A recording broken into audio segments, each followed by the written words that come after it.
আসিয়া অর্থাৎ শিশু আল্লাহ নারী হয়ে উঠবার আগে, মেয়ে হয়ে উঠবার আগে আল্লাহ তার সাথে আল্লাহ আমরা নিজেরা পুরুষ এই পরিচয় দিতে আল্লাহ লজ্জা হয়।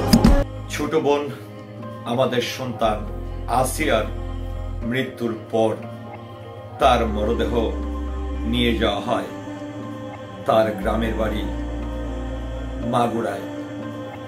কিন্তু এই মাসুম বাচ্চার জন্য কাঁদেনি, এই মাসুম বাচ্চার জন্য দোয়া করেনি, এই মাসুম বাচ্চার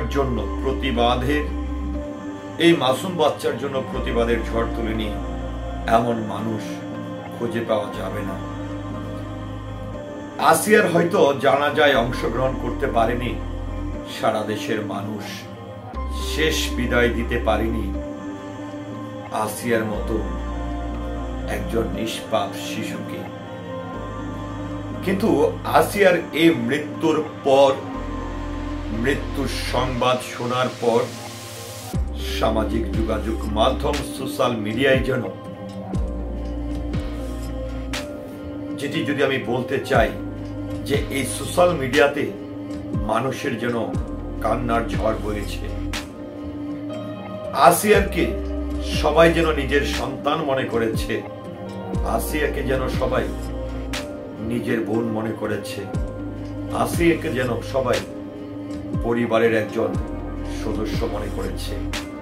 আমি আমার এই ভিডিওটি শুরু করার আগে যে ভিডিও ক্লিপসটি ব্যবহার করেছি সেখানে দেখেছেন যে আসিয়ার নামে যে গায়েবী জানাজাটি হয়েছে সেখানে দু হাত তুলে হুজুর কি বক্তব্যগুলো দিয়েছেন, মহান সৃষ্টিকর্তার কাছে কি বক্তব্যগুলো দিচ্ছেন, হুজুরের আবেদনগুলো কি ছিল। আমার মনে হয় এই জানাজায় যারা অংশগ্রহণ করেছেন এবং যারা হাত তুলেছেন, যারা এই ভিডিওটি দেখেছেন, প্রত্যেকটি মানুষ নিশ্চয়ই চোখের পানি না ফেলে থাকতে পারেনি। এই চোখের পানি যেন এই সমাজকে শিক্ষা দেয়া, এই চোখের পানি যেন আসিয়ার এই মৃত্যুর প্রেক্ষিতে এই সমাজকে কলঙ্কিত করার জন্য সকলকে ঐক্যবদ্ধ হওয়া, আসিয়ার জন্য সমাজের, দেশের বাইরে প্রত্যেকটি মানুষ যেন নিজের সন্তানের মতো তাদের আকুতি প্রকাশ করেছেন, তাদের মনের কথা শেয়ার করেছেন, মনের কথা লিখেছেন। অনেকে ভিডিওতে এসেও আসিয়ার জন্য অনেক কথা বলেছেন। কিন্তু আসিয়া কি সমাজকে মাফ করবে? আসিয়া কি এই জাতিকে ক্ষমা করবে? আসিয়ার এই নির্মমতার মধ্য দিয়ে কি এই সমাজের পরিবর্তন হবে? আসিয়া কি এই সমাজকে শিক্ষা দিয়ে যেতে পেরেছে?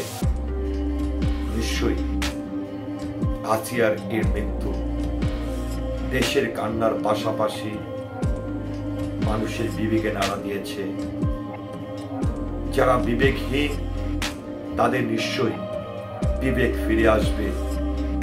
আর যেন আসিয়া এই দেশে না হয়, আর যেন আসিয়ার মতন নিষ্পাপ শিশুদের এইভাবে নির্মমতার শিকার হতে না হয়। হিংস্র প্রাণীরা যেন আসিয়ার মতন শিশুদের উপর আর ঝাঁপিয়ে না পড়ে।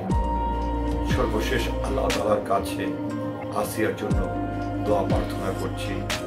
আল্লাহ তাআলা আসিয়াকে সর্বোচ্চ জান্নাত প্রদান করেও নিশ্চয়ই তিনি তাই করবেন, কারণ আসিয়া নিষ্পাপ একজন শিশু। আসসালামু আলাইকুম।